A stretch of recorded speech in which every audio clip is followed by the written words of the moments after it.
Mais de 65 mil pessoas estão na fila de transplante de órgãos no Brasil. Esses dados são do Ministério da Saúde. Gente, a doação de órgãos é um ato de amor que salva vidas e um único doador pode salvar até 10 vidas. Então, sobre esse assunto, sobre os mitos e verdades da doação de órgãos, eu converso agora com a enfermeira Poliana Bortolom. Doutora, seja bem-vinda aqui no nosso quadro No Consultório. Muito obrigada. Prazer é nosso, nosso quadro que é em parceria com o Hospital Universitário da UFMA. Bom, doutora, começando o nosso bate-papo, como funciona o processo de doação de órgãos? Qualquer pessoa pode ser doadora? A priori, todos nós podemos ser considerados potenciais doadores, né? E aí, a partir do momento onde há a determinação da morte encefálica, que isso é realizado a nível hospitalar, por profissionais capacitados e habilitados, conforme legislação do Sistema Nacional de Transplante, junto ao Conselho Federal de Medicina, é que se dá a validação ou não para a doação de órgãos e tecidos. Mas, a priori, todos somos considerados potenciais doadores de órgãos e tecidos também. Então, quem pode doar em vida? Quais órgãos e tecidos essas pessoas podem doar? Certo. Em vida, é importante avaliar o benefício, né, e a não maleficência também para o doador, né, uma vez que ele permanecerá com sua vida em curso. Então, o que pode ser doado em vida é um dos rins, uma parte do pulmão, né, um dos lados do pulmão, uma parte do fígado, e doações que a gente precisa muito permanentemente, porém a gente sempre tem uma baixa de doadores, como sangue e medula óssea, né? Então, principalmente a questão do sangue, que é uma doação mais fácil de acontecer, basta se dirigir ao hemocentro do seu estado, aqui no caso o Hemomar, né, e se declarar, né, sobre a possibilidade do desejo de ser um doador de sangue. Da mesma forma, para a doação de medula, o cadastro é feito, é inclusive a única doação onde nós podemos nos cadastrar. Para a doação de órgãos e tecidos, de uma forma geral, não existe um tipo de cadastro, mas para a doação de medula, sim, né, porque existe um banco que se chama Redome, então o potencial doador se dirige ao hemocentro do seu estado, e aí, repito, aqui no caso nosso é o Hemomar, e aí lá vão ser iniciados alguns exames mais rápidos, coletados cerca de 8 ml de sangue, e que vai ser inserido nesse banco conforme a viabilidade, né, e o estado de saúde daquele potencial doador. E em caso de haver alguém no país com possibilidade de compatibilidade, essa pessoa é chamada novamente para que exames mais aprofundados sejam realizados e aí confirmar a sua vontade de fato se tornar um doador de medula. Mas em termos de órgãos, a gente pode doar um dos rins, um lado do pulmão, parte do fígado e em tecido, a medula óssea e o sangue. Ótimas explicações, doutora. Agora, uma pesquisa feita pela Universidade Federal de São Paulo, gente, revelou que o principal impedimento, a gente estava até conversando, né, sobre isso, para a doação de órgãos é a recusa familiar. Vamos falar um pouquinho, né, desses desafios enfrentados, né, como proceder, como eles podem ser superados. A principal hoje dificuldade enfrentada pelos serviços, né, inclusive a nível nacional, tem sido a recusa familiar. O nosso estado, sobretudo, é um estado onde possui uma alta taxa de negativa familiar e a forma realmente que a gente percebe de se contornar essa dificuldade é falando sobre isso em todo e qualquer meio onde a sociedade possa ter acesso a essa informação. Muitas famílias acabam recusando a doação por desconhecer a forma como o processo ocorre, né? Então, políticas públicas que sejam voltadas para a causa da doação de órgãos e tecidos, para o transplante, com toda certeza são muito eficazes na tratativa de mudança desse cenário de recusa familiar que hoje ainda é muito persistente, sobretudo no nosso estado. Com certeza, doutora. Agora, de acordo com o Ministério da Saúde, só esse ano já foram feitos quase 16 mil transplantes de órgãos no Brasil. A pessoa, quando ela recebe o órgão transplantado, né? Quais são os cuidados que ele precisa ter para uma recuperação saudável?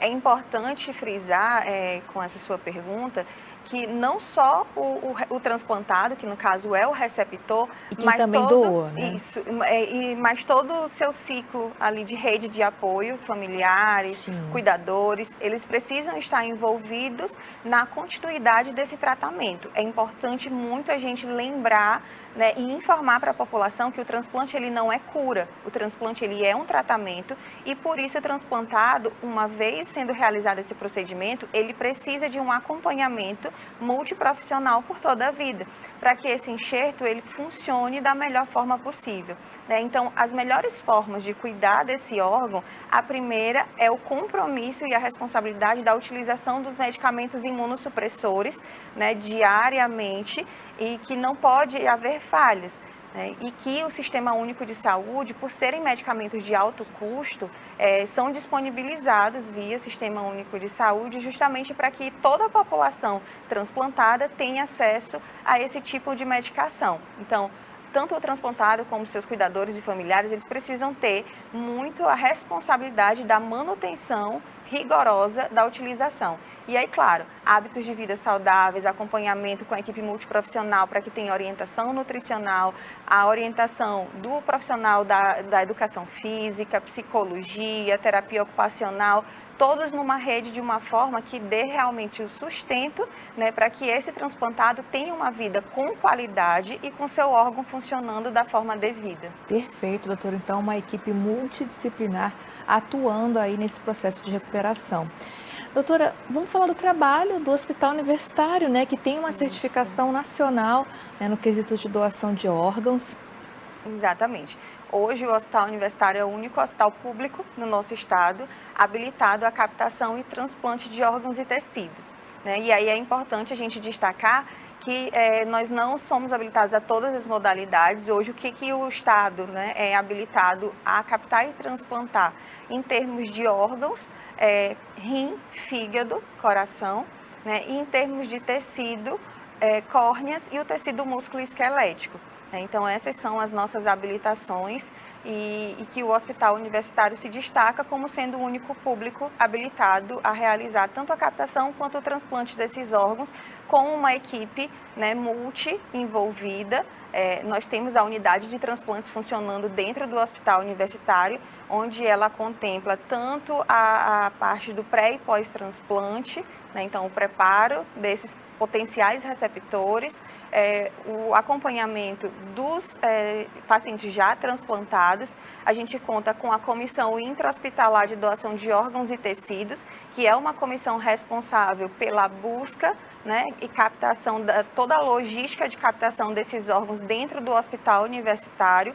Contempla também a equipe do Banco de Tecidos Oculares, que é comumente chamado de Banco de Olhos.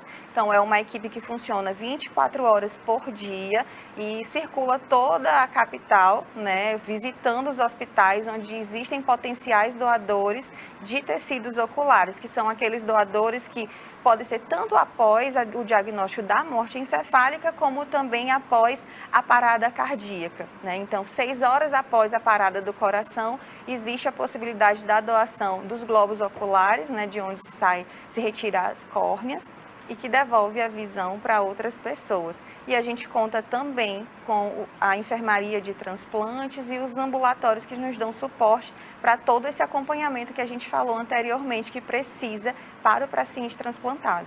E esse é um serviço oferecido pelo SUS, né? Exatamente, isso, doutora? 100% ofertado pelo SUS. Então, o Hospital Universitário é o único do estado que faz essa questão de transplante pelo SUS? Tem outros também? Para o pessoal de casa entender aqui no Maranhão como funciona esse serviço. Isso, então a nível de hospital público, nós somos o único habilitado à captação e para o transplante. Nós temos uma rede muito importante de hospitais notificadores, né, que é de onde saem esses doadores. Então, principalmente os hospitais de urgência e emergência, que são porta aberta, que atende os pacientes vítimas de trauma, acidente vascular encefálico. Então, aquelas urgências neurológicas, né, são atendidas sobretudo nos hospitais municipais, que são porta aberta para esse tipo de atendimento, e todos os outros hospitais que formam essa rede de hospitais notificadores de onde saem os nossos doadores. Mas a captação e o transplante no setor público, ele só acontece no hospital universitário. Porque a legislação ela é tão séria, ela é tão amarrada, que não é qualquer instituição que pode oferecer esse tipo de serviço. É preciso ter uma habilitação junto ao Sistema Nacional de Transplante para que o órgão ou o tecido possa ser captado e transplantado. Perfeito. E a gente iniciou falando que um único doador, né, pode salvar até 10 vidas, né? Mas é como a doutora falou, dependendo de qual estado, qual tipo de doação, de transplante de órgãos ele faz. Doutora, então vamos reforçar para o pessoal de casa, né, como proceder. Eu quero ser um doador de órgãos, quero entrar na fila também, quais são os contatos? Certo. Então, hoje, para ser um doador de órgãos, é muito importante uma conversa franca, baseada em muito respeito e muito amor com seus familiares.